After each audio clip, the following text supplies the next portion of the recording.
तैयार तो हो रही थी शादी के लिए और हाथों में मेहंदी लगी हुई थी, लेकिन ये क्या हो गया।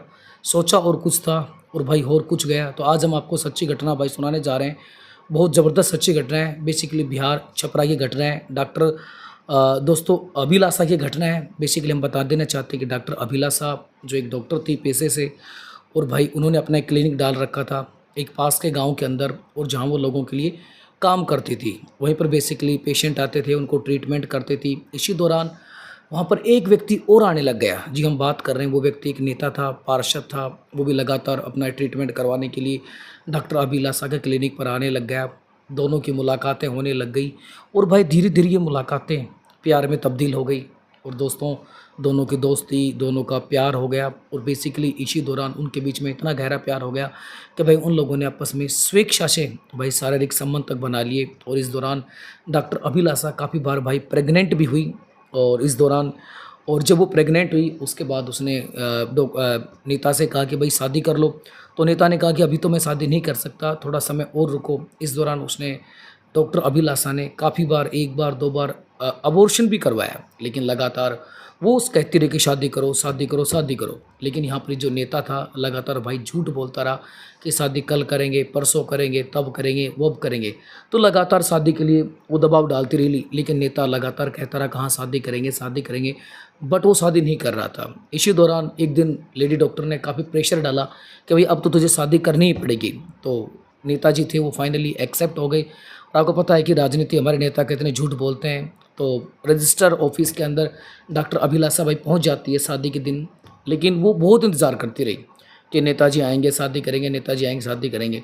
लेकिन भाई नेताजी नहीं पहुंचे और डॉक्टर साहिबा काफ़ी नाराज़ हो गई।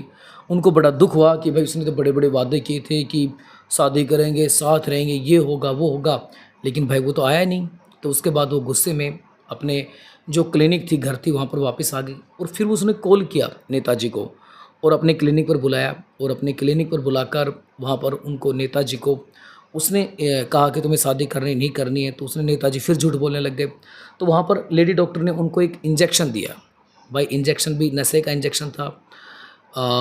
वो तो डॉक्टर थे, उनको सब पता था। वो इंजेक्शन दे दिया। इंजेक्शन के बाद जो नेताजी थे वो बेहोश हो गए। और उसके बाद लेडी डॉक्टर ने जो काम किया भाई, वो ऐसा काम किया कि जो नेताजी थे उसका जो प्राइवेट पार्ट था उसको अलग कर दिया। और भाई प्राइवेट पार्ट को अलग कर कर बेसिकली पानी के अंदर भी बहा दिया। अब जब वो ये काम कर रही थी तो उस दौरान उसने पुलिस को भी कॉल कर दिया। पुलिस को बता दिया कि आप, मैं यहाँ हूँ और यहाँ आ जाइए। पुलिस के आने से पहले उसने लगभग ये काम अपना फिनिश कर दिया था। और नेताजी का जो प्राइवेट पार्ट था उसको भाई काट दिया था। और काटने के बाद जब वहाँ पुलिस पहुँचती है तो उसने खुद पुलिस को सारी घटना बता दी कि उसने ये प्राइवेट पार्ट जो काटा है इसके पीछे कारण ये है भाई कि इसने मेरे को तो धोखा दिया है। मैं नहीं चाहती थी कि मेरे बाद और किसी को, लड़की को या और किसी महिला को धोखा दे। तो इसका जो सॉल्यूशन था वो भाई मैंने सॉल्यूशन कर दिया है। अब ये किसी को भी धोखा नहीं दे सकता है। मैंने इसका वो इलाज कर दिया है। हालांकि वहाँ पुलिस पहुँचती है और लेडी डॉक्टर को गिरफ्तार कर लेती है। और ये जो नेताजी थे, नेताजी को छपरा भेजा जाता है इलाज कराने के लिए। लेकिन ये जो घटना है काफ़ी दुखद घटना हुई। कम से कम हम ये घटना आपको इसलिए सुना रहे हैं कि एक सच्चाई बता रहे हैं कि आप लोग अगर वादे करते हैं, इस तरह की रिलेशनशिप में रहते हैं, झूठ बोलते हैं, तो ये चीज़ें गलत हैं। देखिए भैया, आप, ये कोई प्यार नहीं है, ये तो शारीरिक भूख हो गई। आप जो वादे कर रहे हैं ये कर देंगे वो कर देंगे, लेकिन जब शादी के लिए कहा जाता है तब मुकर जाते हैं। बार बार उस महिला ने बहुत कुछ झेला है और बार बार उसको अबॉर्शन करवाना पड़ा है।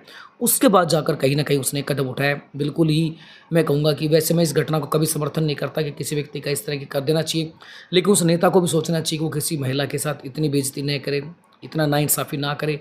और शादी नहीं करनी थी तो पहले उसको मना कर देना था। तो हम यही कहानी सुना रहे हैं कि आप किसी के साथ ऐसा ना करें। और ये घटनाएं जो घटती हैं ये कम से कम आपको मैसेज देती हैं। इसलिए हम आपको बता रहे हैं कि ऐसी घटना की हम निंदा करते हैं, ऐसी घटना नहीं होनी चाहिए। और हम ये भी कहते हैं कि भाई कोई पुरुष किसी महिला को धोखा न दे। तो छपरा की घटना कैसी लगी जरूर बताएं कमेंट बॉक्स में। इसी प्रकार की सच्ची घटनाएं लेकर आपसे फिर मिलता हूँ।